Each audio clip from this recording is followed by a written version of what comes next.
think that the beginning of the season for Kyle is as important as any season that he has begun, because if it doesn't start well, there's going to be tension, and all those questions are going to frustrate Kyle about what he's going to do next. But he could be, a pretty hot free agent. 5, 4, 3, 2, 1. You're on the ball. What a race! California's Kevin Harvick does it. Tree making right there. You're the man.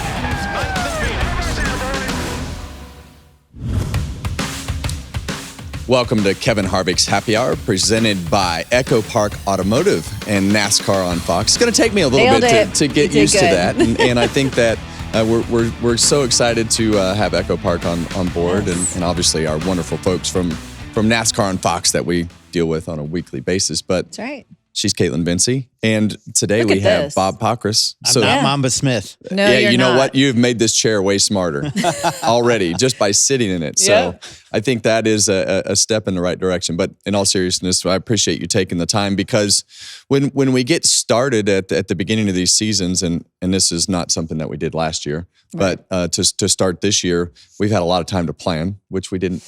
We had a good week and a half, maybe 2 weeks to get this whole show started. But, it's fun to be able to get your insight, because I think for us at NASCAR on Fox, in general, you keep us well informed of all the things that are happening. So we've had a super busy off season, so I won't get that started yet. We'll talk about our weekends. I don't want to get Kaitlyn off on the wrong foot and get her confused on Do I get what's going confused on. that often? I feel like I'm pretty steady, like to poke and prod at He you. does. He's been doing it more already this year, so I can feel it's going to be a long year. But yeah, so you guys were both busy this weekend. I was not, but start out and tell us what all you've been up to. I know you just got back here like a bit ago, right? From Daytona? From the Rolex 24, a great race, just so many different makes of cars. And when you talk about 240 drivers from all over the world, some of the greatest drivers in the world, it's just an exciting race. It's a long race. It's fun to walk down pit lane about 2 a.m. and you see some guys stacking tires next to people who are trying to take a nap. Yeah, that's wild. So you don't always see that. And just each team and how they go about things. Trackhouse had a team, and Connor Zilic got a lot of time in the car, partly because he's 60 pounds lighter than SVG. Yeah. So that makes a difference. Makes and it's just fun to watch all those drivers and all those teams. And I know this will surprise people, but Penske won. Yeah. Well, I mean, they've been on a roll. Roger Penske is a winner. I think we all know that. Won our last 3 Cup championships as an owner. I think for myself and something that I really loved about the past and the 24 hours of Daytona is the fact that you have drivers from all over the world coming together to interact. And I think that's something that we have lost over the last several years.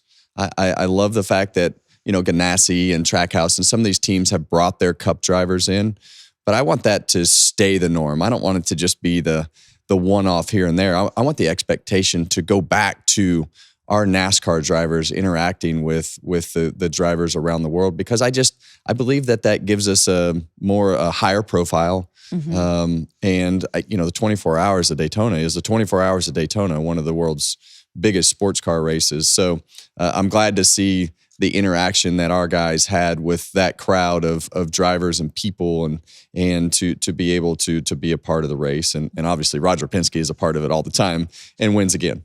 Yeah, and seat time, right? True. And if you're a driver who's getting ready for a long NASCAR season, it isn't bad to get about 3, 4, 5 hours of some track time, even if it's a different car. Well, you just never know. And we had the Clash there.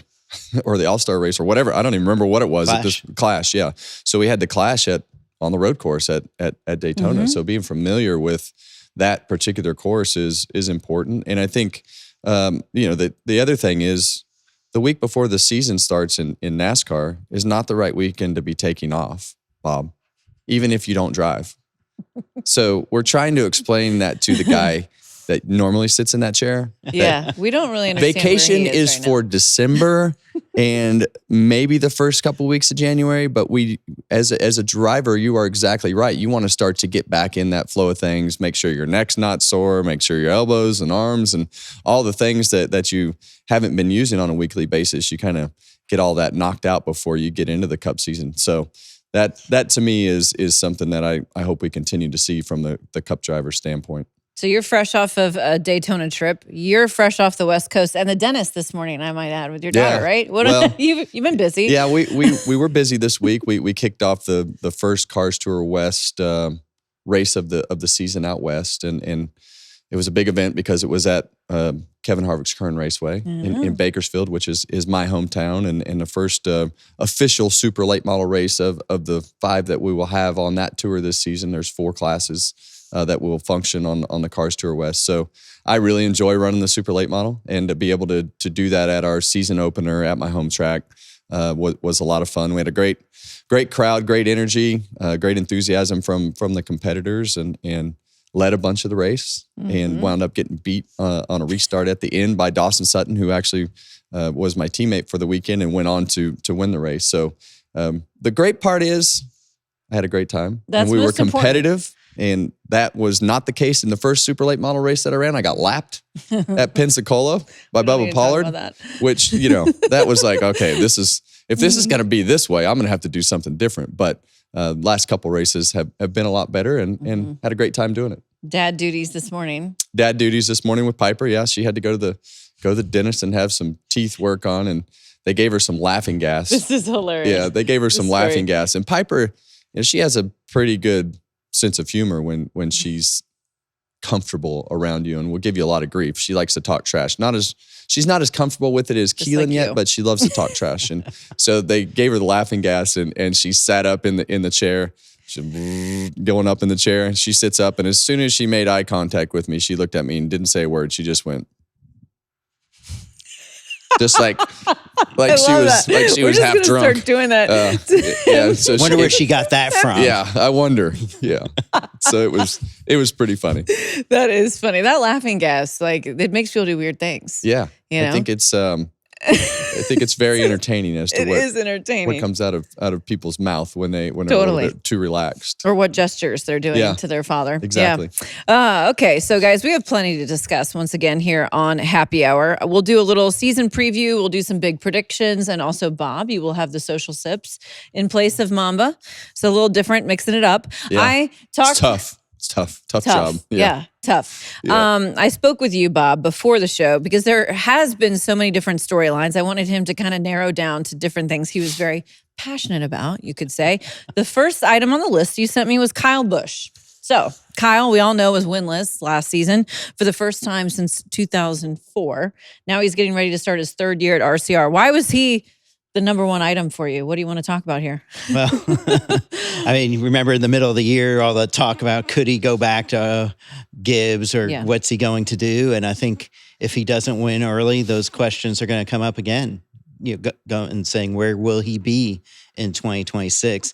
The interesting part about it is, from the distance between me and Kevin is 2 wins for him. Yeah. At least, right? And so you're talking about, we could be looking at his last season in a totally different perspective, if just by that much. So is he going to gain that much distance, or is he going to go further back? A lot of people thought, they're going to change crew chiefs and stuff, but they didn't change the team itself as much as they changed a lot of the infrastructure and some of the people behind the scenes. And I think that the most important thing about Kyle Busch's season is how it starts. I think that's really going to set the tone. We saw, when he first went to RCR, the first, I would say 6 months, or let's just say half the season, were spectacular. Yes. I mean, he was on point. They were winning races. They were up front. And I think that, I know that's the expectation that Kyle Busch has, is to be competitive every single week. I don't know that expectation is as achievable in the next gen car, or as Larry Mack wants to tell us, it's the Gen 7 car. I don't know that that's achievable. There are just going to be more misses in this car. We've seen that with everybody as you go through the year. I think it's it's not as easy for Kyle to make the adjustments to the car as it was the old car. I don't think that his driving talent has changed. I mean, we saw him jump in that midget and do what he did, at the Chili Bowl and in the micro and all the things that he's able to achieve. But as we talk on this show a lot, and we talk as Joey Logano is the best example of this of late, and Kyle was always really good at it. When the car is off, directing that in a direction that makes it competitive is so important. And especially in today's world where it's so engineering based, it's hard to find an advantage or make up ground because those things come in such small increments.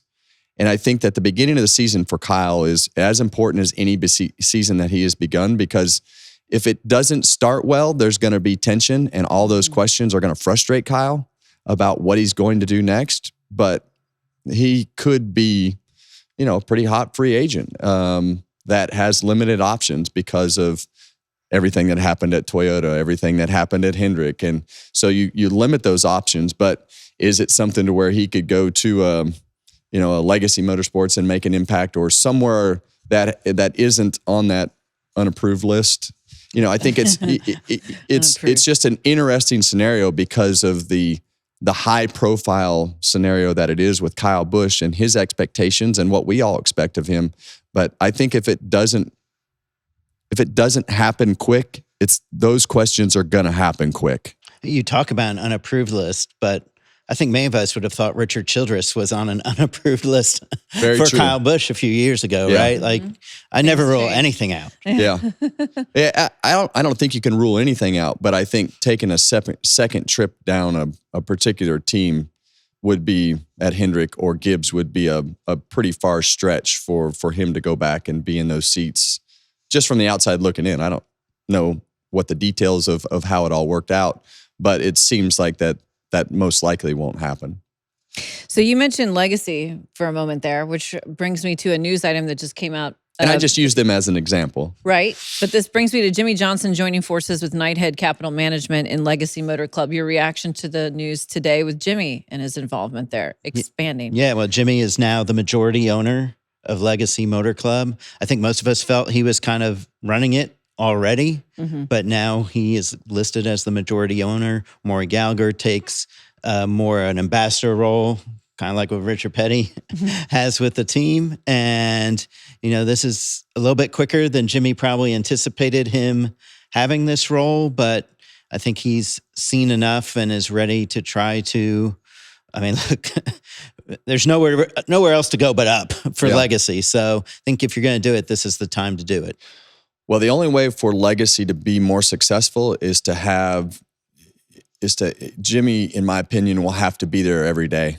And, I think when you look at the Roger Penske's and you see him sitting on the pit box every week, and I'm not saying that Jimmy hasn't been on the pit box and involved like that, but my point is ownership role in NASCAR racing is a 24/7 job.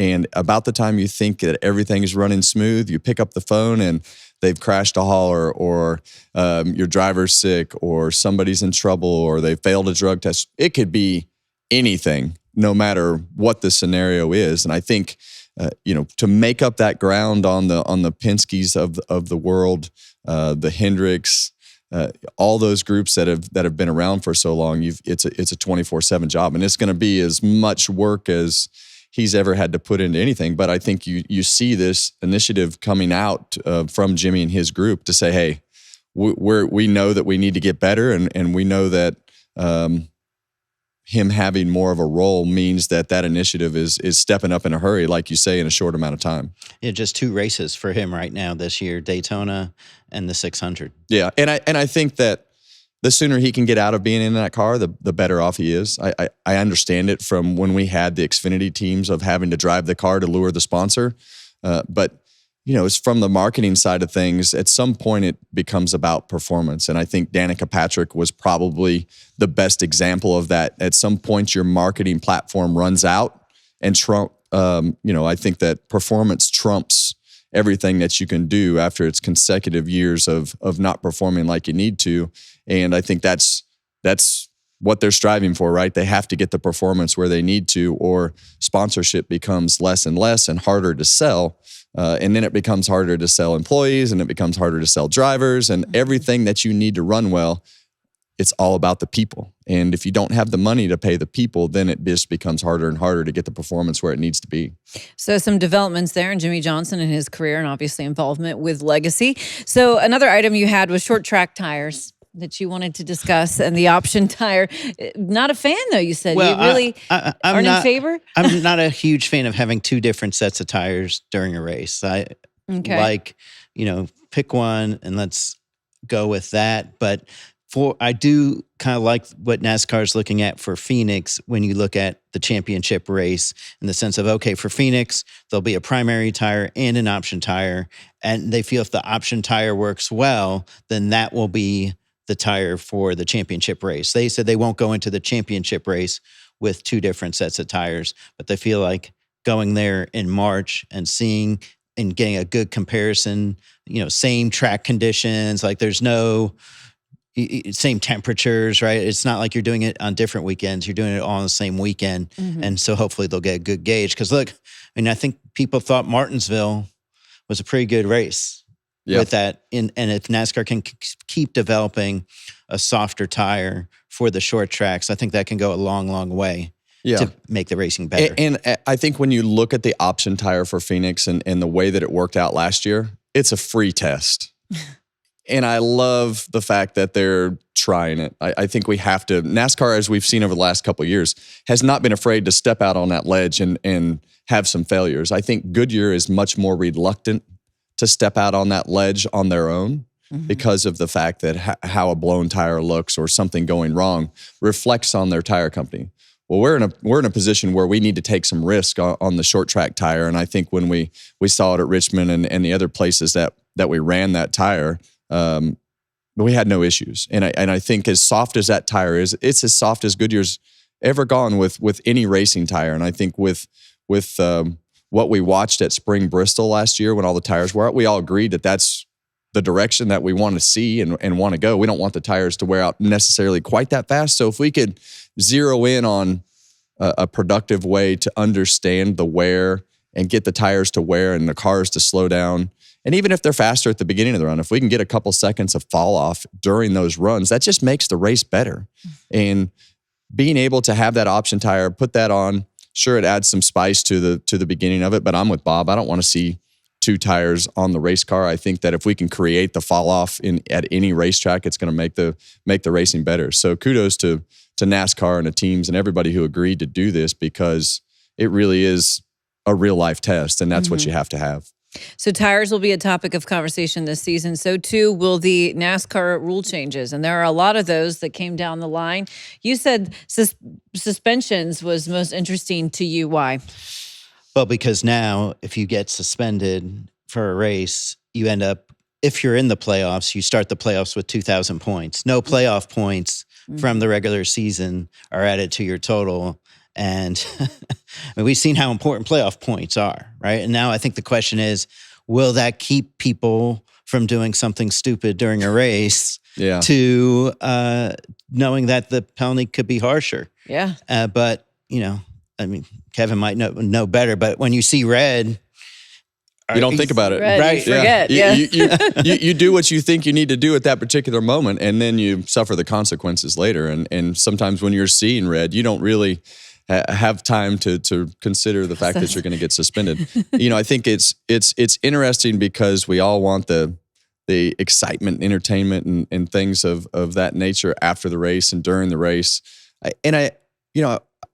NASCAR has set the precedent of, we don't want to see the right rear hooks. We don't want to see cheap shot somebody with punching them on pit road unless it's a good naturally born one-on-one fight, and security has done a good job of being in the middle of all that. So hopefully it doesn't take that element away. But I think some of that stuff with the cars and the retaliation with the cars, we want to see people spin somebody out. We want to, but right rear hooking them and running into people on pit road, all things that I have done, because I know that's what will pop up on social media. But I can also tell you I've suffered the consequences that go along with all of that. But it's with the injuries in this car, we just have to limit the intentional things that happen, like that right rear hook that I'm using for an example. And I think also, you had the manipulation issues Right. at Martinsville, and I think NASCAR's ready to suspend people for if those happen again. And again, this brings a little bit more weight. I think the onus will be on NASCAR now, right? To,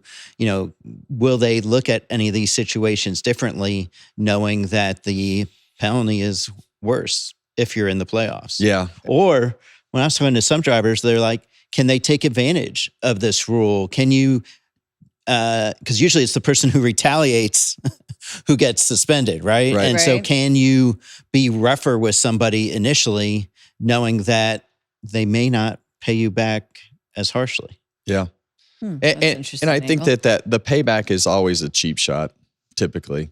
I think when we used to race 20 years ago, the guys would just wait for the right moment, and you waited for that natural timing of being able to spin somebody out to where it really affects their day, or when it didn't affect anybody's day, and you just, you'd wipe them out and spin them out. You never and did that. Put them in the fence. Absolutely.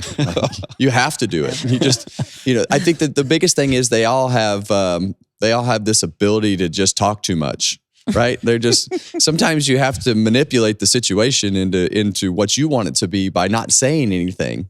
So if they could just figure out how to not push the button on the radio and talk about it and then say something about it afterwards, you have to be able to play the game. It's going to be interesting to see how this change may affect the drivers and their decision process that they have on the racetrack. So another team and driver you had listed is Denny Hamlin. Big changes for him. We talked about him some on the show prior about his crew chief change, obviously, with Chris Gale. Expectations for driver 11, also expecting a third child, I might add. All kinds of things going on over there for Denny. He has a lot going on these does. days, doesn't he? Lawsuits. There is a ton. I think, is it going to be any different racing with the lawsuit going on this year compared to the end of last year? Maybe a little bit as things kind of continue. Better or worse for him? I think worse, just because the more it goes, you get tired, right? It wears on you. Worn out with Yeah. it. So I think that could be an issue, and I just think Denny obviously didn't want this change to happen, right? He loved having Chris Gabehart, Yeah. and he did tell me that it seems that Chris Gale has come in and has adopted kind of the 11's team way of doing things. He hasn't come in and said, hey, we're going to do things my way. He's trying to adapt to the way they've done things. And I just wonder if he can adapt quick enough to know what Denny needs, know how to push Denny to be his best. Because I think Chris Gabehart pretty much did that. Yeah. And when is this contract up? Do you know? I want to say next year, not this year. Okay. I think there's a couple things here. I think it's just like the Kyle Busch scenario. It has to start really good. The first 6 weeks have to go good. I think that he will be very determined to make it all go away by performing well and be very engaged at the beginning. And I think that I said this on the first show. Having Rodney Childers and knowing that he was going to do things that I liked, and we had this system and they had it built and it just functioned, is exactly where he and Chris Gabehart were. And now that you take that out, how does that go? What distractions flipped any switch to make him mad? What distractions turn him off? Now you're going to have to go through all that. And he's going to have to be more engaged, which is going to take away time from 2311 yeah. and the things that he has to do over there and the things that happen in all those things outside of his team. Because now in order for this to work as good as it did with Gabehart at the 11, he's going to have to take a big chunk of that time to put into the 11 team because it just functioned. And that's what allowed me, when I was with Rodney, to go do all these other things. And with Chris, that allowed Denny to go do all these other things. And he was good with it because their system worked great. So if that doesn't happen pretty quick, you're going to see some tension build really quickly around this whole scenario. Well, the pressure's on Joe Gibbs Racing in a way, right? They haven't won since Loudon in the summer last year with Bell. And I want to say Denny hasn't won since, Dover in May. Right. Mm-hmm. What do you think the switch was that flipped that scenario for Gabehart to not be the crew chief? Because I can't really get a good gauge on what it was.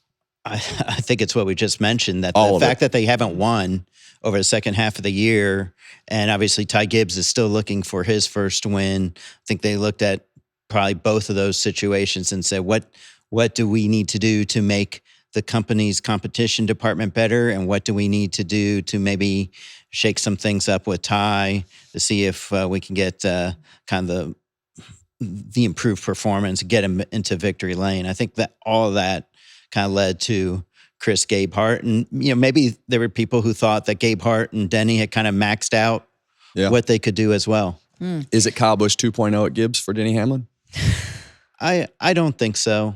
I don't think so, because I think Denny rides the wave a little bit better than Kyle Busch does. Rides the wave. Yeah. Right? I mean, I think Denny. Well, Denny, this is the good thing about Denny having all these other things going on, right? Yeah. He can have the distraction from, if he struggles a little bit week to week, that maybe it doesn't gnaw at him as much.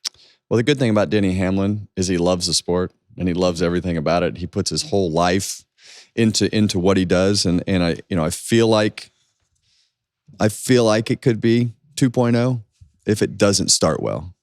Just because he has so many other options on his side of the world to really focus on. But I mean, this sport is crazy and it could go in 100 different directions. But I think with the respect that he has for Joe Gibbs and his scenario with the 11 car and everything, I mean, he's going to put a ton of work into it. It's just a matter if it clicks. And we have so many of those scenarios that it's just a matter of if it clicks for driver, crew chief. And I think it's it could go a number of different ways in several scenarios with several of these situations. We will definitely be watching this new pairing of Denny Hamlin and Chris Gale as the season progresses. We will also be watching Trackhouse Racing. Both drivers won last year, but it felt like as an organization, they kind of took a step back a little bit. Do you feel like they're at a crossroads for the 2025 season, Trackhouse? I do a little bit, and I was talking to Justin Marks about it, because during a 24-hour race, you have a little bit of time to chat, yeah. right? Cross paths with a few people multiple times. But he talked to me about, he really wanted to be a 3-car team that competes for championships. And part of that is getting kind of the infrastructure in and getting to those 3 full-time cars, which they now are at. And the focus this year will be on competition and doing the little things that you need to do to be a championship organization. Yeah. I think that it goes right back to the conversation we talked about earlier. The performance has to match the marketing. And I think they have blown it out of the water with bringing Red Bull back, bringing SVG in, Project 91.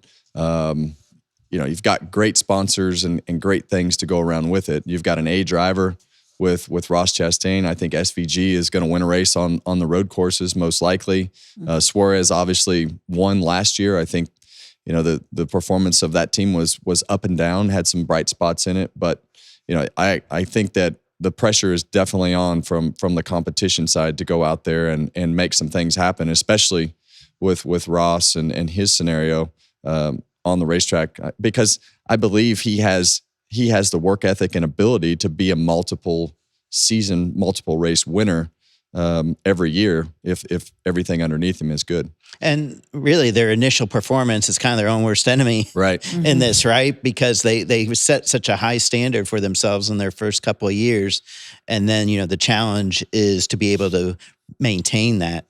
Yeah, because it comes and goes, right? Like even on some of our best years, you start the next season, and all of a sudden you can't hit on anything, and you have to be able to get through those first 8-12 weeks and say, okay, we got to reboot. And then you don't ever know what's going to happen until they drop the green flag at the Daytona 500. If it could be one small thing that they took away with you by making a new rule, it could be a change on something. We aren't going to see a lot of change with the cars this year, but I promise you there was something that they didn't like on everybody's car that they told them that they needed to fix over the off season.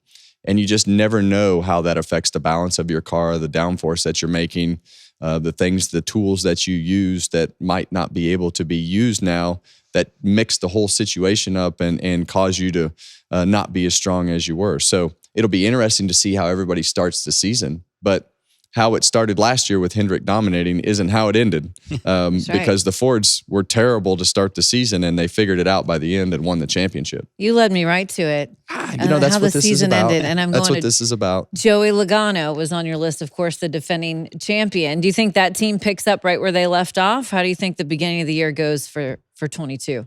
Oh, I don't know. That doesn't have to pick up well, right? They've shown that they can use the regular season to set themselves up and learn what they need to learn for the playoffs. Mm-hmm. Yeah, and I think one thing that sticks out to me is the season after those championships has always been an off year, like a hangover for Joey. So I think they're well aware of that. I think to be able to push that in the right direction to right that ship. So they have the ability to make it click on an odd year, an even year, whatever year it is. We saw that from what they did this year. But the guy that I really look to over there at Penske that has a lot of motivation again this year is Blaney. I think he's got that ability to make a lot of speed, and I think that he was faster than the 22 car. Mm-hmm. But they just make less mistakes than most people on the racetrack, and that's really what keeps them going. So we'll see if he can back it up, because we know they have the ability to do it. Okay, there you have it. That's our season preview with Bob. Now it's time to do big predictions with Bob. So we've got a couple different categories here. All three of us are going to weigh in. I'm going to start with you, though, on all these, Kevin. So bold prediction for the season. What say you? Do you have one or two? I think the Larson-Bell rivalry. Oh, I like this. Is something that we all hope for. Yeah. But has a lot more opportunity to be in more places than just NASCAR, right? Mm-hmm. Like the Chili Bowl already had that, the micros and everything that they raced already has a little bit of that spice that I think is the ability to be able to see that on the racetrack. We've seen it in the past a little bit, but I think that rivalry spices up because we see it in more places than just on the NASCAR track. Yes, let's ramp this up. Let's make this a thing. A new rivalry. We need one. We're due for one, right? I hope. And they're both racers, right? And they're going to race a lot, and they're going to have a lot of opportunities to do that. And I truly believe that Christopher Bell is on the path of being the leader at Joe Gibbs, because they don't have any changes with their team at the top. Christopher I think he gets more and more comfortable every year, talking on the mic and being up front and being that leader. I know they didn't win as much in the second half of the year, but the expectation is to win that championship. And I think ultimately the path going forward for Joe Gibbs Racing is Christopher Bell as the leader. Okay, I like these predictions. Mine is SVG will win multiple cup races this season. I know you referenced you think he'll win one, but I just feel like there's a lot of momentum around this team. I like the energy. I like his attitude. He told you he's not even setting goals for the year. I kind of like how he approaches the season. We know he's going to be really good on road courses. He's already won on one, of course, Chicago, which we're going back to. We have 6 of those on the schedule. I think, wouldn't it be neat if he won at Mexico? That's what I'm saying. That's my bold prediction. You told me you thought that was kind of bold. It's bold, and now I'm just my bold prediction. People are going to think we're on Trackhouse's payroll, but I'm going to say that Connor Zilich is going to win a cup race. Wow. Okay, that's bolder than mine. I mean, the way he won Watkins Glen in his first Xfinity race, and I know it's huge jump from Xfinity to Cup. We would call that apples to oranges, but go ahead. Yeah, but keep going. Is Mamba under there? This is what I would call bold. That's right. Okay, I like it. I like it. That was the assignment. Was bold, and he's really good on road courses. Yeah. And I think I'm not going to say he's going to go out and win COTA, his first one, but I think that he will win a cup race. Yeah, I think that's a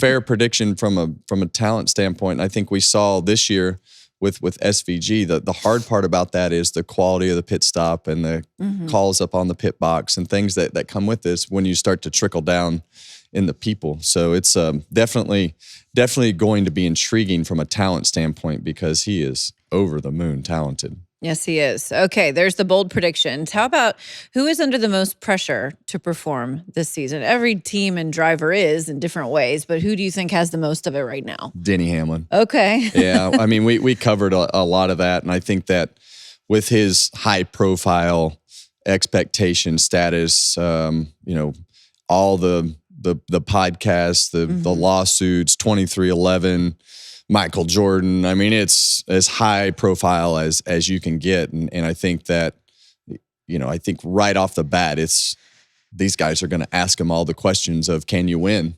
And ultimately, that's what it comes down to is, can you win? He didn't win the championship. I don't believe he does win a championship going forward.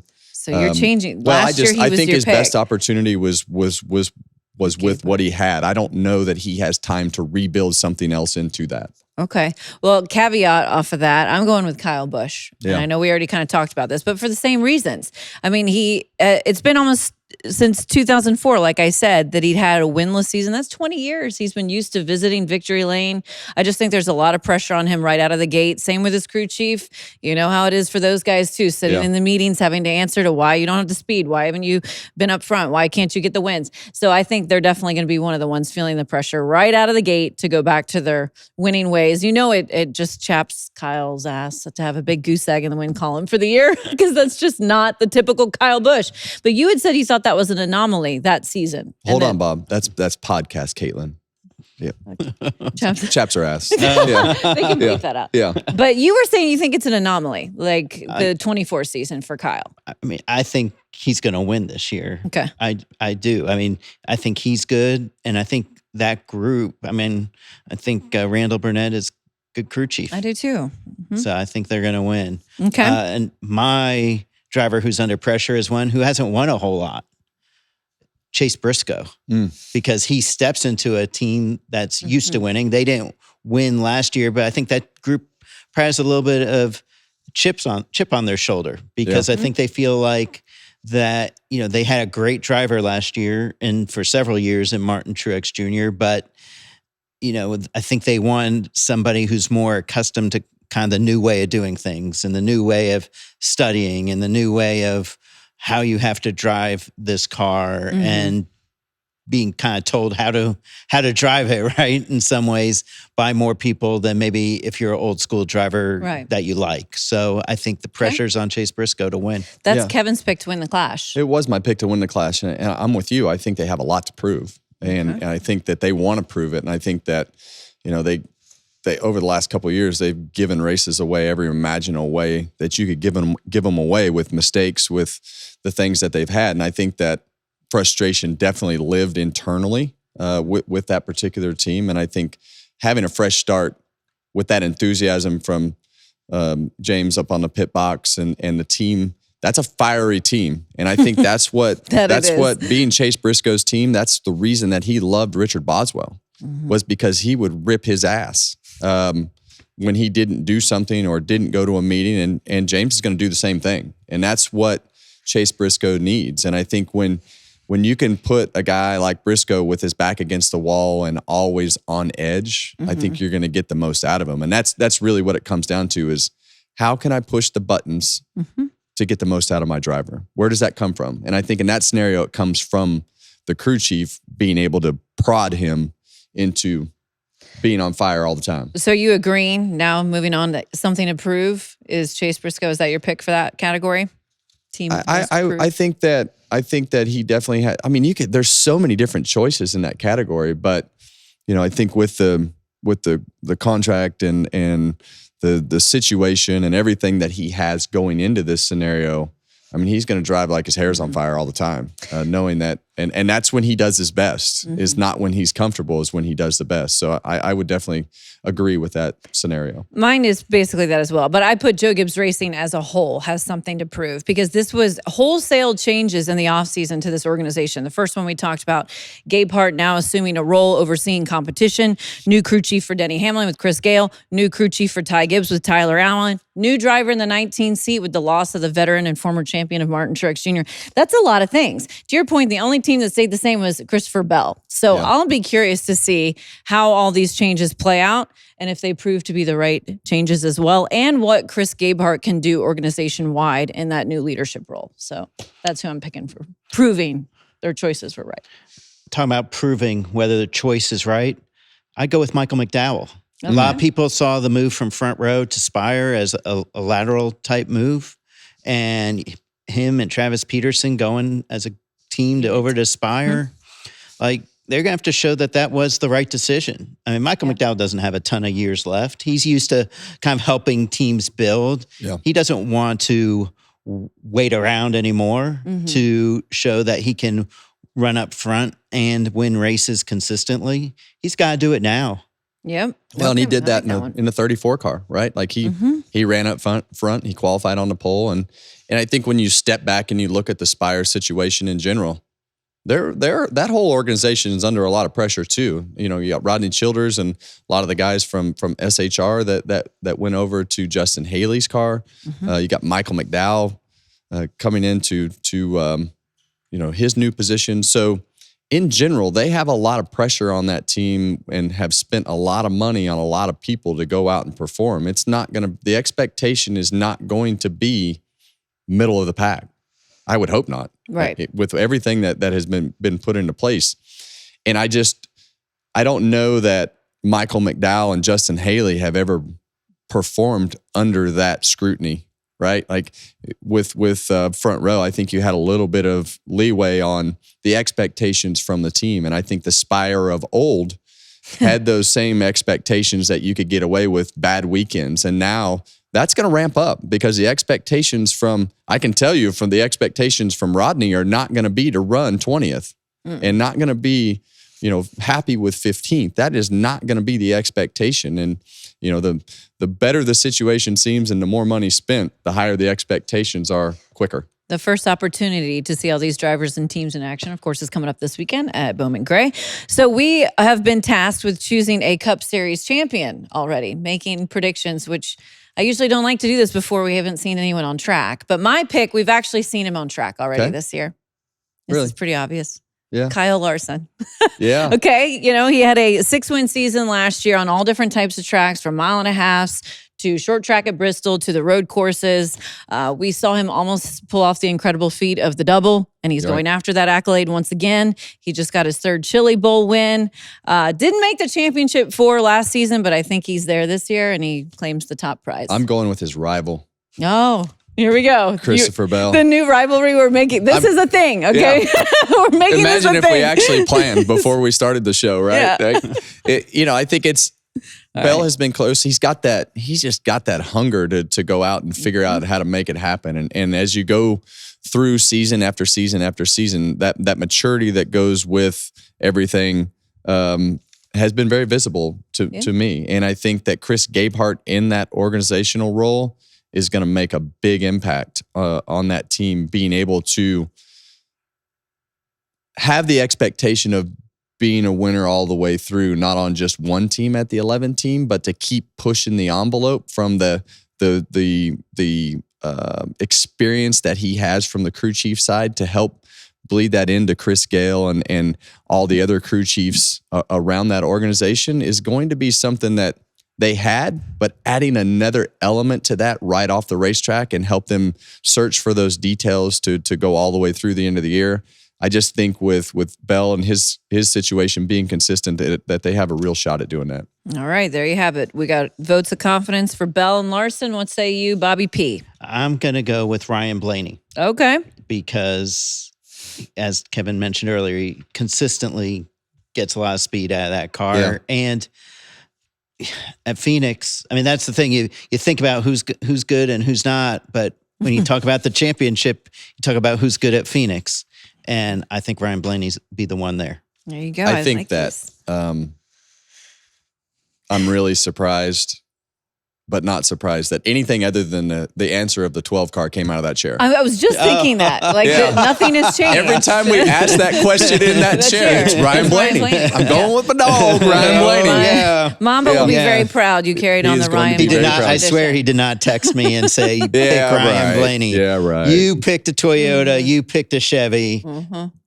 There you go. Maybe you guys just assumed Ryan Blaney was coming out of this chair. Yeah. I like I think that's a good choice. And the unique thing about Blaney is like you just said and I said earlier is that speed that they consistently get out of the card, because in the end, the most important thing of what we do is speed. And if you have the speed, most likely you can fix everything else. There you go. I like that quote. If you have the speed, you can fix everything else. All right, let's do some social sips. Ooh, almost had a mistake there. Social sips for Bob Pockrass. You ready for these? Oh boy. Taking over I'm Mamba's. trying to figure out You how got to a lot do of roll. pressure. This we would consider this the only thing that Mamba does well is the social sips. So we give him a lot of So grief. is this a high bar that I This have is, to meet? this is the only high bar in that chair that you have to live up to, okay. Bob. So good luck. You're All basically right. just reacting to your own tweets here, your own viral tweets, if you will. All right. So let's do the very first one. I guess it's the fight start. Do you recall this? Of course. Oh, here we All go. right. Who could forget it? This is between Ricky Stenhouse Jr. and Kyle Busch last year. And Bob, you're right in the mix. Your reaction to this. Yeah, well, Ricky said, come watch. And then he was surprised that we were all there watching. But like the weird part about this is like you figured if he was going to sock him that it was going to happen right away. And so then they're having that discussion. And I have that camera. I have a little stick camera and it's on a swivel. Thank God. Yeah. And I think, and I can control the swivel, but I think that's just when Kyle Busch got pushed back into me and the camera flew back to me. The great thing about that is, you know, it happened so fast and we're trying to send footage. And I sent that footage and I hadn't looked at it. So I had no clue that footage included my face on it until it aired. So I love that. Well, it made for a pretty epic moment. It did. did. The hard thing is like if you try to do that with the camera, like there's no way you could do it, right? No, like yeah. It You couldn't have just scripted that. Yeah, It that just was worked out total well. luck. And it ended up resulting in a new profile pic. Hashtag new profile pic. Yeah, that which was. has been up there since that happened. Yeah, right? do You I haven't need a new switched it? profile pic? No, here do it I is. need a new I don't one? think for- so. Just wait till the next fight. Maybe it'll be Kyle Larson and Christopher Bell. If I Kevin mean, that gets his profile wishes. picture could be interpreted in a number of different ways. Yeah. I mean, you could have a bad stomach ache. Well, that's what I was You thinking. could have solved something that really grossed you out or just been scared shitless, Bob. Did you think you were going to get in the middle of that fight? I mean, I knew that something could go down. I thought, Go you know, down. Ricky Stenhouse, you know, had indicated that it could get physical. So you just thought, well, Ricky had 2.5 hours to calm down. Yeah. And so that it wasn't going to. The most significant part of that fight for Kevin was Ricky's shorts. We were just still talking about Ricky's shorts. Yeah. We got on the same airplane going somewhere and I asked him if he had his shorts and he was not particularly thrilled that I didn't like his shorts or even talking about his shorts, but they were definitely ugly and they were found still that ugly to entertaining. this day and I will still back that comment. That claim. Yeah. All right. What about this one? The original foam party. Bob is known to attend foam parties on the road out at the racetrack. There's a number of venues that host them. And this footage is very entertaining. There you go. Why you should go check out the Instagram story for Bob Pockrass. Oh, that was a good time. Fox had asked me to take over Fox's Instagram account that day. And I was tired. I was like, I don't have anything left. And they're like, we really need something to kind of close out the story. Yeah. And right when I was told that by Look at you, jumping up. I know, by our social media team, somebody at Bristol's like, hey, does anybody want to go to a phone party? We'll golf cart you over. I was like, well, if you want something to end this Instagram high story, note. I'll give you something There you go. to do it. And That was shocking and to see him there. so- Were you sober, Bob? I was sober. Like that is Sober Bob. totally sober, which I don't know is a good thing or a bad thing when you see that. But What year was that? that was 2019. 2019. Yeah. There you go. And, you know, Viral as, you know, but I like it's fun. Now we go every Now year. you go every year, at yeah. Bristol and fans, and we jump it's a around in thing. the foam, and and it's. I mean, look, you know, I love Gotta it the have fun. fact that people bring smiles to people's faces. You know, Absolutely. right? Bob, do you realize the following that you have? Yeah. Some Okay. days, I mean, yeah, but I mean, you're like a It's- rock star at the racetrack. no, Yes. I don't know. No, you are. You're Well-known recognizable by fixture. not everybody not only everybody in the sport, but the fans. Yeah. Yeah. Well, it's great to have that connection. That's why we're in it, right? Yeah, It's true. Like, True. right? Like, Yeah. I mean, that's. very true. I mean, my whole job is to help people understand what's going on. I know. Well, you do a great job of that. at I mean, it. thankfully, people do things like wait 2.5 hours and wear Yeah. silly shorts and then deck somebody, and it's my job to explain it. That's right. What I about love it. explaining this? It involves our man Kevin here when he said his talk with Chase Elliott was like talking to his son. Take a listen to this. It was like I was talking to Keelan. It's identical. Like it's, I mean, 100% like the exact same scenario. They get hung up on one thing, and you can't speak to them about the broader picture of how the whole thing works. Like it was like speaking to a 9-year-old. So I have good experience with it because that's a daily process, day in, day out process. Of course, we're referencing the Bristol incident between you and Chase, and that soundbite went viral. People saying, him comparing him to Keelan. It's funny. It was funny at the time. Kevin's wearing his sunglasses there because I don't know if his real glasses actually survived. They did. Oh, they survived. They survived. They were hanging. They were hanging like this. Have you gone back and watched that? Yeah. They were hanging like this off the roof rail. And Josh, who works for me, he knew that those glasses were important to my life because I can't drive without them. And he saw them up there, and he knew that was like the only pair that I had in my bag. So he went and grabbed them before they hit the ground. But they survived. Joshua they made it. Jones saved the day on the glasses. Yeah, well, I just think that was Kevin trying to be his intimidating self and trying to not let the young guys get under his skin, or at least show that they hadn't gotten under his skin. You were a great outlet for that, Bob. Hey. We talk about stuff like that all the time. When you want to get a message delivered, you have to deliver it to the right people. And that message was delivered to the right messenger. People. And those moments are fun, though, because now, Chase and I we've always had a pretty good relationship. And I was mad, obviously, at that particular moment. You guys knew I was mad. But you have to protect your turf, and sometimes you have to be able to send that message out there and kind of set the tone as to what the vibe needs to be on how we're going to handle the situation going forward. But he got you back. Yeah. So he got you back, right? Yeah. At Charlotte. So yeah. I think it's one of those things that you go and you do things that you think are right and not right, and have fun with it, and part of the game. Get to relive it for years afterwards, Keep reliving these moments here. Yeah, true. That's fair. Bob, you've been a part of many viral moments. You probably will continue to do so. It's time now for you, though, to make your pick to win the Clash, because we already did this last week. So what do you think? Who's your guy? My guy is Joey Logano, because it's a new track, right? He's did the always same good reasoning. That's right. At these new tracks, and so I think he'll come out. I know he said he doesn't have to come out all win a bunch of races early, but I think this is one that he will win. Oh, let's see, Bob. Let's see what the weather's going to be like here. Have you looked at the weather, Bob? Oh, geez. Oh, I have not looked at the weather. Okay, let's look at it. We'll look at it together. It says 50% chance of rain on Saturday, 59 degrees. Well, at least it's Sunday is 48 and 40, so that's definitely not too bad for this time of year. But I think if it does wind up being a little bit wet, this thing could go a bunch of different ways as far as how this goes. But Logano has proven to be really, really good at figuring stuff out and making stuff happen. He was good at North Wilkesboro, like you said, and in the Clash, and he's just a grinder, and he's the only guy that knows he's going to race. True, right. Because we are going to send about 16 cars home, I believe, from the Clash, and it could go in a number of different directions as to who's on that list.